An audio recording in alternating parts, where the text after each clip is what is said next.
Hello, friends, and welcome to the Exams Made Simple. And we are back again with the Hindu analysis for 26th of July 2026. 26 July 2026 Sunday का दिन है।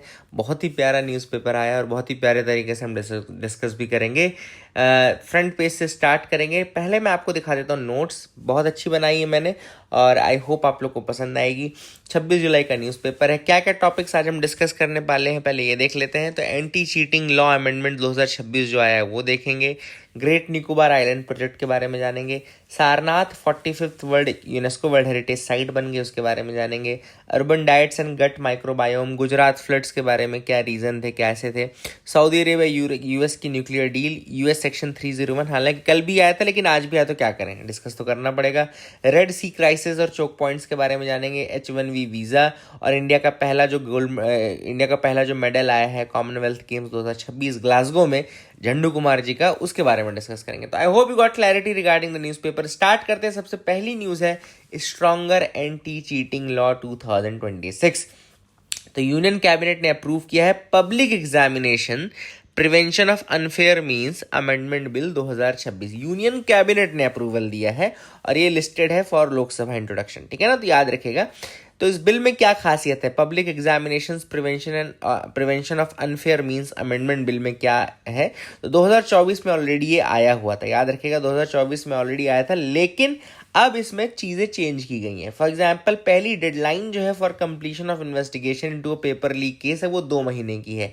2 महीने में आपको deadline दी जाती है for completion of investigation into a paper leak case. Then 3 महीने की टाइम लिमिट है for fast track court to finish the trial. मतलब 3 महीने में फास्ट ट्रैक कोर्ट को ट्रायल कंप्लीट करना पड़ेगा चार्जशीट फाइल होने के बाद, है ना। Then jail term for an individual offender जो है पहले जो थी minimum it rises from 3 years to 5 years, ठीक है ना, minimum 3 years to 5 years raise कर दी गई है। Then minimum sentence for organised paper leak crimes जो है वो 5 साल से बढ़ा करके 7 साल कर दी गई है। तो ऑर्गेनाइज्ड पेपर लीक क्राइम में 5 साल से बढ़ा के 7 साल कर दी है। और मैक्सिमम जो फाइन है फॉर ऑर्गेनाइज्ड क्राइम्स इंडिकेट्स, पहले 1 करोड़ हुआ करती थी, अब 10 करोड़ कर दी गई है। तो ये एक काफ़ी हार्श, या कहना चाहिए कि काफ़ी जो हार्श टर्म्स है वो इंट्रोड्यूस कर दिए गए हैं। थोड़ा सा मैं आपको 24 और 26 के अमेंडमेंट में क्या डिफरेंस है बता दूं, देख लीजिए। इंडिविजुअल ऑफेंडर के केस में 3 से बढ़ा करके 5 कर दी गई है और फाइन अप टू 10 लाख है। अमेंडमेंट जो 2026 में है उसमें 5 से बढ़ा करके 10 साल की इम्प्रिजनमेंट कर दी गई है और फाइन अप टू 50 लाख है। देन ऑर्गेनाइज्ड क्राइम के केस में minimum 5 years up to 10 years था, अब उसको मिनिमम 7 years कर दिया गया है। Fine up to 1 lakh crore था, अब इसको 10 करोड़ कर दिया गया है। इन्वेस्टिगेशन में पहले कोई स्टेट्यूटरी लिमिट नहीं थी, अब ये must be completed in 2 months। Now this is very important. Trial में पहले ऑर्डिनरी क्रिमिनल कोर्ट था, अब speed special fast track court and trial within 3 months कर दिया गया है। इन्वेस्टिगेटिंग बॉडी जो police agency to be notified centre में सेटअप है dedicated special task force as well, तो ये पावर भी दे दी गई है इस बिल में। तो काफ़ी बड़े चेंजेस हैं, लेट्स सी क्या इसका नतीजा निकलता है। I hope you got clarity regarding that as well. And paper leaks के केस में काफ़ी बड़ा जो प्रोटेस्ट हुआ सीजेपी का, कल धर्मेंद्र प्रधान जी ने अपना इस्तीफा भी दे दिया, उसके बाद सीजेपी ने कॉल ऑफ कर दिया प्रोटेस्ट को, है ना। तो that is a thing which is there. Constitution and legal linkages अगर आपको जाननी है तो 3-4 आर्टिकल हैं जो ऑब्वियसली बात है। Right to equality before law article 14, 16 जो है equality of opportunity in public employment, article 21 right to fair procedure and speedy trial, ये एक्चुअली आर्टिकल 21 में है, right to fair procedure and speedy trial. तो that is a part of article 21 and article 38 and 39F जो है directs the state to promote social justice and protect opportunities for the youth. तो DPSP से भी इसका relation है। तो I hope you got clarity regarding all this. अगले इसमें थोड़ा सा एंटी चीटिंग लॉ के कंटेक्स्ट और केसेस के बारे में अगर आप जाने तो 2024 का जो एक्ट आया था वो भी पेपर लीक के कारण ही आया था। That was there, public examination prevention of unfair means act of 2024, ठीक है। तो अब उसको अमेंड करके 2026 का अमेंडमेंट लाया जाएगा। तो I hope you got clarity regarding that as well. अगला टॉपिक है ग्रेट निकोबार प्रोजेक्ट। तो डिबेट, अब ग्रेट निकोबार प्रोजेक्ट को लेकर के डिबेट काफ़ी ज़्यादा बढ़ गई है। क्या है ग्रेट निकोबार प्रोजेक्ट, पहले आप देख लीजिए व्हाट द प्रोजेक्ट कंटेन्स। तो इस प्लान में बेसिकली 4 कंपोनेंट्स हैं। एक इंटरनेशनल कंटेनर ट्रांसशिपमेंट पोर्ट जो कि गलाथिया बे पे बनाया जाएगा। एक ग्रीनफील्ड इंटरनेशनल एयरपोर्ट, मतलब ग्रीनफील्ड मतलब पूरा नए तरीके से बनाया जाने वाला एयरपोर्ट, एक टाउनशिप और एक पावर प्लांट। तो ये 4 बेसिक कंपोनेंट है। Container transshipment port Galathea Bay, greenfield international airport, एक टाउनशिप और एक पावर प्लांट, ठीक है। तो that is the thing which is there. Then core जो कंट्रोवर्सी है वो क्या है, तो बेसिकली पोर्ट का जो रियल पर्पस है, उनका ये कहना है कि जो वहाँ पे ट्राइब्स रह रही हैं उनके साथ बड़ा नुकसान होगा, प्लस बड़ा प्रिस्टीन इन्वायरमेंट है निकोबार वाले रीजन का, तो वहाँ पे भी इन्वायरमेंट को भी डिग्रेड किया जा रहा है because of all these things, ठीक है ना। इसके अलावा ट्राइबल काउंसिल जो है उनको ये लग रहा है कि भाई पूरा ट्राइबल रीजन है, हमें हमारे ऊपर हमारा पूरा कंट्रोल होना चाहिए था, बट वो नहीं है, उनको पूरी इन्फॉर्मेशन नहीं दी जा रही। All these things are there, ठीक है। I hope you got clarity regarding that as well. And Galathea bay इसलिए लिया गया है, चुना गया है, because it offers natural deep water close to the shore which suits the ultra large container ships. तो अल्ट्रा लार्ज कंटेनर शिप्स को deep water चाहिए शोर के करीब, तो वो चीज़ यहाँ पे सूट करती है।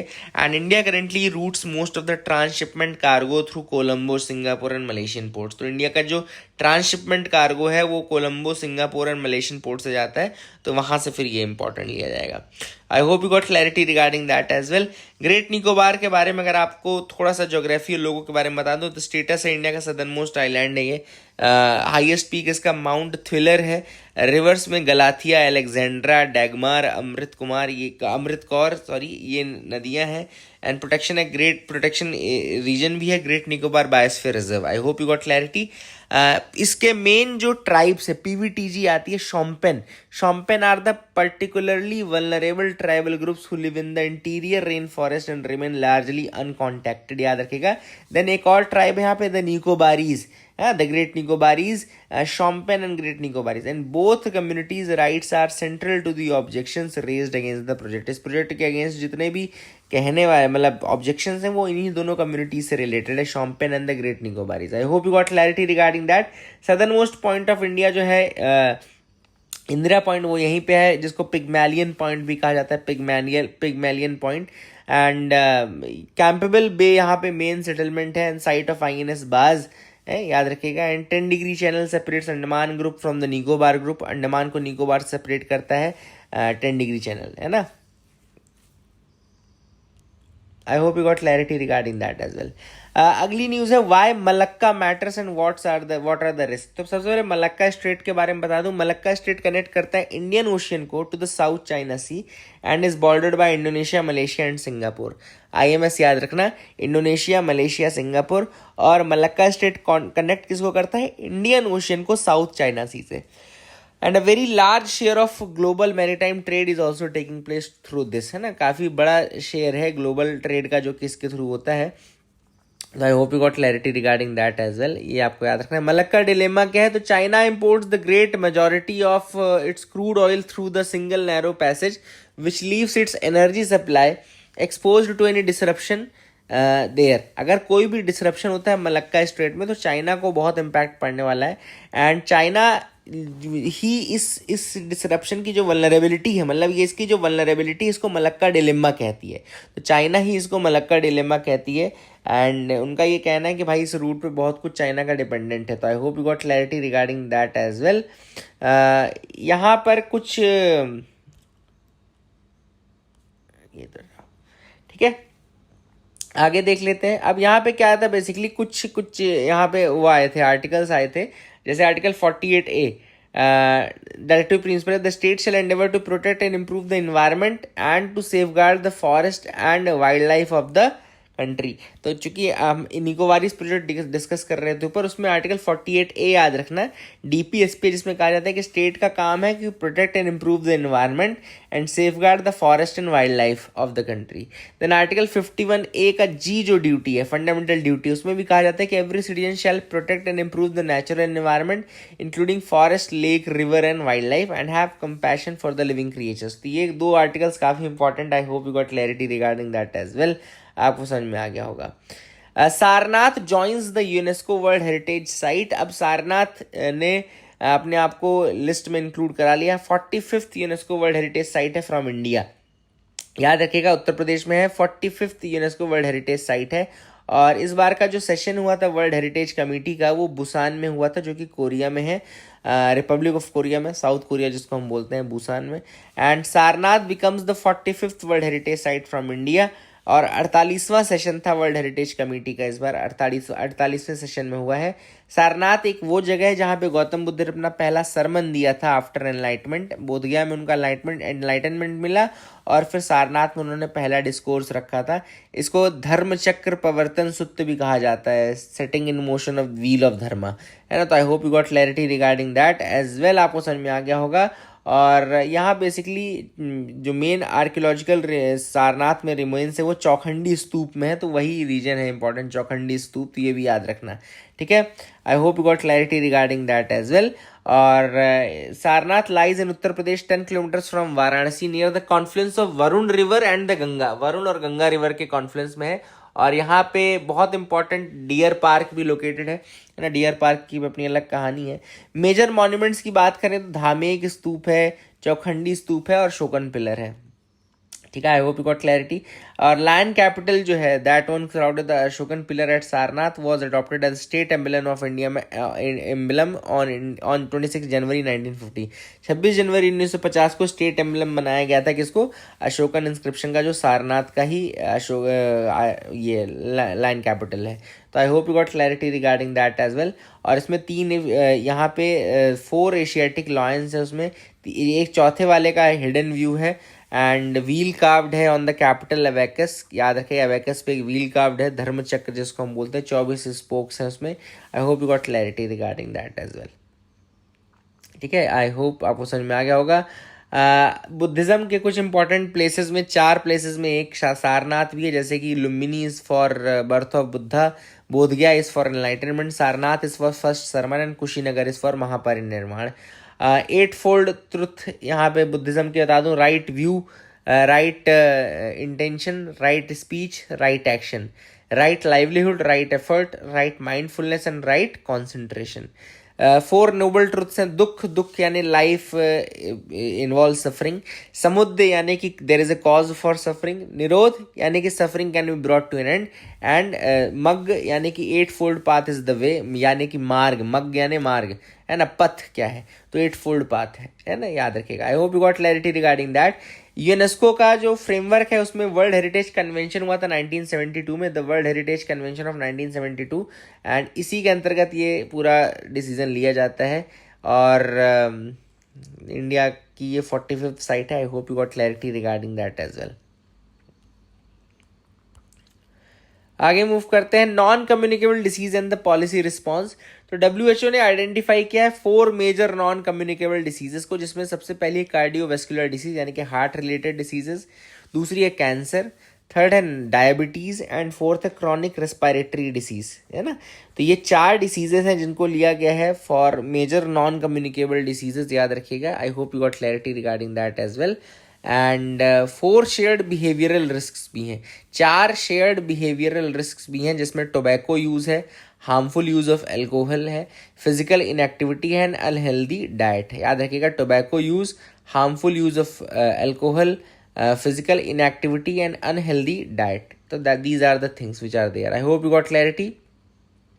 आगे देख लेते हैं क्या क्या है। तो यहाँ पे फिट इंडिया मूवमेंट आपको पता होगा, इंडिया ने लॉन्च किया गया था 2019 में to promote physical activity as a daily habit, है ना। 2019 में फिट इंडिया मूवमेंट लॉन्च किया गया था to promote physical activity as a daily habit. Eat right India is run by FSSAI, जो हमारा food safety standard authority of India है, FSSAI, उसके द्वारा ईट राइट इंडिया है, healthier and more sustainable food choices. Then Poshan Abhiyaan है which targets the improvement in nutritional outcome for children and adolescent and mothers. Poshan Abhiyaan में children, adolescent और mother's के लिए रहता है। SDG 3 जो है यानी कि sustainable development goal 3, that is for good health and wellbeing, है ना, गुड हेल्थ एंड वेलबींग, जहाँ पे ये भी कहा जाता है कि reduce the pre mature mortality from non communicable diseases and all. FSSAI आपको पता होगा कि एस्टेब्लिशमेंट हुआ था 2008 में, और ये work food safety and standards act 2006 के अंदर काम करती है। It works under the ministry of health and family welfare. तो ये कुछ इंपॉर्टेंट पार्ट भी आपको पता होना चाहिए। गुजरात फ्लड मैंने आपको ऑलरेडी बताया था कि इंटेंस रेनफॉल हुई थी। क्यों हुई थी? कि लो प्रेशर एरिया जो था that came in contact with the western disturbance over the region, और लो प्रेशर एरिया था और वेस्टर्न डिस्टर्बेंस के कंट्रोल में आ गया, तो वहाँ पे बहुत ज़्यादा अनलिमिटेड बारिश हुई। और इसमें नदियाँ जो इंपॉर्टेंट हैं वो है नर्मदा, अमरकंटक प्लेट्यू मध्य प्रदेश से इसका ओरिजिन है, और फाइनल माउथ जो है इसका वो अरेबियन सी में जाता है। 1312 किलोमीटर लॉन्ग है, एस्चुरी बनाती है, डेल्टा नहीं बनाती है, याद रखिएगा डेल्टा नहीं बनाती है, सरदार सरोवर डैम पे है। ताप्ती या तापी रिवर जो है इंपॉर्टेंट है, इसका ओरिजिन मुल्ताई बैतूल मध्य प्रदेश में है, एंड इसका अरेबियन सी में है final, and flows through Madhya Pradesh, Maharashtra and Gujarat, ये भी एस्चुरी बनाती है। साबरमती रिवर है, अरावली हिल्स राजस्थान में ओरिजिन है, गल्फ ऑफ खम्बत में जाती है finally. Ahmedabad stands on the bank of Sabarmati river. Mahi बहुत इंपॉर्टेंट रिवर है, क्यों बताऊंगा। विंध्यन रेंज मध्य प्रदेश में इसका ओरिजिन है, गल्फ ऑफ खम्बत में जाती है, and crosses the Tropic of Cancer twice. ये एक नदी ऐसी है जो ट्रॉपिक ऑफ कैंसर को 2 बार काटती है। लूनी देन अरावली हिल्स राजस्थान में इसका ओरिजिन है, रन ऑफ कच्छ में जाती है finally. It never reaches the sea, and वही है, कभी सी पे नहीं जा पाती है, अंदर ही अंदर रह जाती है। तो I hope you got clarity regarding that as well. Saudi Arabia US की सिविल न्यूक्लियर डील के बारे में आपको मैंने ऑलरेडी बताया हुआ है, दोनों ने सिविल न्यूक्लियर डील कर ली है, एंड ठीक है, ये तो बहुत ज़्यादा इंपॉर्टेंट नहीं है, कुछ ऐसा फैक्ट आएगा तो बता दूंगा। कुछ ट्रीटीज जरूर आपको इसमें बता दूं, 4 रिजीम्स हैं और इंडिया उसमें क्या क्या करता है। तो एक एनपीटी है, नॉन प्रोलिफरेशन ट्रीटी, 1968 में आया था, अडॉप्ट हुआ था, फोर्स में 1970 में आया। पर्पज है to prevent the spread of nuclear weapon, to promote the peaceful use and to encourage disarmament, ये इसके पर्पजेज हैं। इंडिया ने कभी ना साइन की ना कभी रेटिफाई की एनपीटी।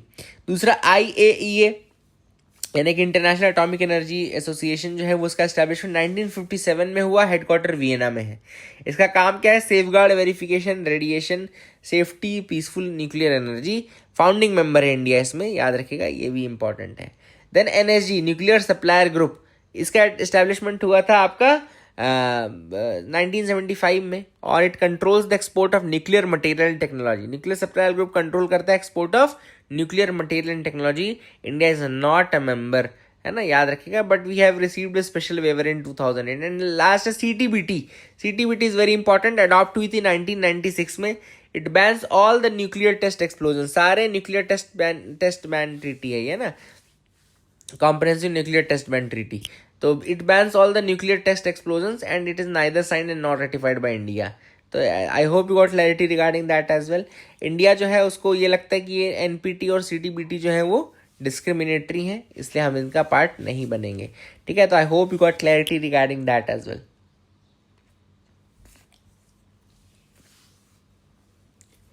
देन यूएस का सेक्शन 301 था, very important from their trade act. तो I hope you got clarity regarding that as well.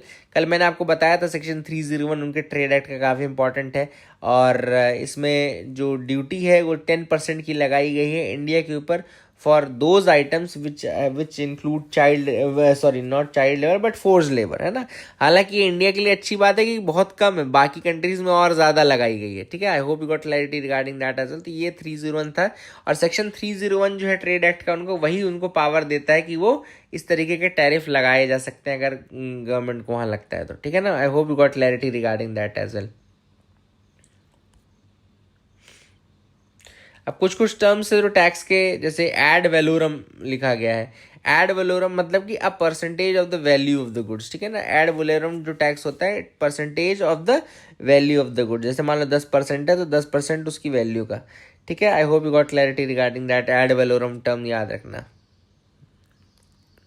यहाँ सेक्शन 301 यूएस ट्रेड एक्ट 1974 का जो है वो यूनाइटेड स्टेट्स को कहता है कि भैया अनफेयर ट्रेड प्रैक्टिसेस के अगेंस्ट अगर आप चाहें तो कोई भी टैरिफ वैरिफ लगा सकते हैं। सेक्शन 232 है ट्रेड एक्सपेंशन एक्ट 1962 का, जो कि परमिट करता है tariff on import which threatens national security. ऐसा इम्पोर्ट जो कि नेशनल सिक्योरिटी को थ्रेटन करे, एंड उसके ऊपर आप टैरिफ लगा सकते हो। ये ट्रेड एक्सपेंशन एक्ट 1962 है, उसका सेक्शन 232 है। तो ये 2 सेक्शन इंपॉर्टेंट है जो न्यूज़ में थे, याद रखना। हाउदीज ने अटैक किया तो क्या किया क्या नहीं किया, तो Houthis have launch missile and drones on Saudi Arabia. Houthis mainly Yemen वाले रीजन में रहते हैं एंड फॉर्मली इनको अंसार अल्लाह ग्रुप कहते थे। पहले इनको अंसार अल्लाह कहते थे। ईरान अलाइंड आर्म्ड मूवमेंट था, याद रखिएगा, ईरान अलाइंड आर्म्ड मूवमेंट था। 1990s में ये ओरिजिन होते हैं। इन्होंने सना नाम का रीजन, जो यमन का कैपिटल है सना, उसको कैप्चर कर लिया था। And Yemen border Saudi Arabia and Oman, दो कंट्रीज है जिसको यमन बॉर्डर करता है, Saudi Arabia and Oman. And इसका कोस्ट लाइन है, रेड सी में भी है, गल्फ ऑफ एडन में भी है। तो याद रखिएगा, रेड सी और गल्फ ऑफ एडन दोनों में इसका कोस्ट लाइन भी है। और सऊदी अरेबिया ओमान को टच करता है यमन, ठीक है। I hope you got clarity regarding that as well.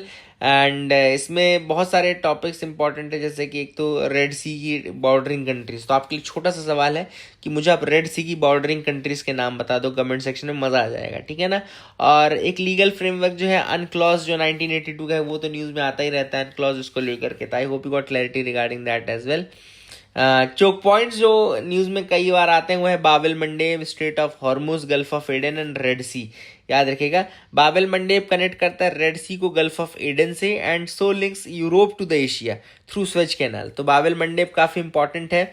और बाबेल मंडेब को बॉर्डर करते हैं यमन, जिबूती, एरित्रिया, है ना। तो I hope you got clarity. Strait of Hormuz है, कनेक्ट करता है पर्शियन गल्फ ऑफ ओमान से, इंडिया, ईरान और ओमान के बीच में है। I hope you got clarity. Gulf of Aden separate करता है यमन को from Somalia, gulf of Aden, and opens into Adriatic Arabian sea, है ना। That is the thing which is there. Red sea जो है, it is lies between Africa and the Arabian peninsula and joined by Mediterranean by the Suez canal and the gulf of Aden by Babel Mandeb. It is bordered by Egypt, Sudan, Eritrea, Djibouti, Saudi Arabia, Yemen, Jordan and Israel. I hope you got clarity. I hope आप लोग करेंगे, अच्छे से कर पाएंगे question को। तो that is the thing which is there. Skilled migration में 3 टर्म यहाँ पे आए थे आज द हिंदू में। एक है ब्रेन ड्रेन। ब्रेन ड्रेन यानी कि एमिग्रेशन, मतलब emigration of highly skilled professionals from a developing country to a developed one. एक डेवलपिंग कंट्री से जब स्किल्ड प्रोफेशनल्स डेवलप्ड कंट्री में चले जाते हैं तो it represents a net loss of human capital for the country of origin. तो जो डेवलपिंग कंट्री उसका नेट लॉस हुआ ना ह्यूमन कैपिटल का, तो उसको बोलते हैं ब्रेन ड्रेन। दूसरा है ब्रेन गेन, तो return of skilled workers to their home country, जब वहाँ से वापस आ जाए तो होम कंट्री में, तो उसको हम बोलते हैं कि नॉलेज हमने वापस ला लिया, कैपिटल वापस ला ली, तो इसको बोलते हैं ब्रेन गेन। और थर्ड है ब्रेन सर्कुलेशन, तो ये continuous back and fourth movement जो होता है स्किल्ड प्रोफेशनल्स का बिटवीन कंट्रीज। मतलब आज आप काम कर रहे हो इंडिया में, 2-4 दिन अमेरिका में गए, प्रोजेक्ट करके आ गए, फिर यूरोप चले गए या कुछ ऐसा, तो उसको ब्रेन सर्कुलेशन बोलते हैं। तो brain gain, brain drain and brain circulation, ये 3 इंपॉर्टेंट है। I hope you got clarity regarding that as well. India's first medal at Commonwealth Games 2026. तो para power lifter Jhandu Kumar has won bronze in the men's heavyweight event in at Glasgow on 24th of July 2026. ठीक है, India का medal account खोला झंडू कुमार जी ने। I hope you got clarity regarding that as well. So these are the one liners from today's newspaper. आप इसके screenshot ले सकते हैं। स्क्रीनशॉट ले लेंगे तो आपको मज़ा भी आएगा और आपको सीखने को मिलेगा, याद होता रहेगा। और प्रैक्टिस से क्वेश्चंस कुछ देख लेते हैं। पहला सवाल है article 16 of the constitution deals with, बहुत आसान सवाल है।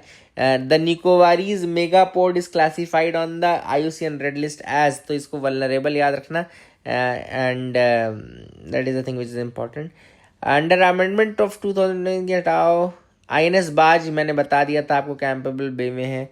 आर्ट एंड कल्चर का कौन सा नंबर है सारनाथ का, ये आपको पता चल गया।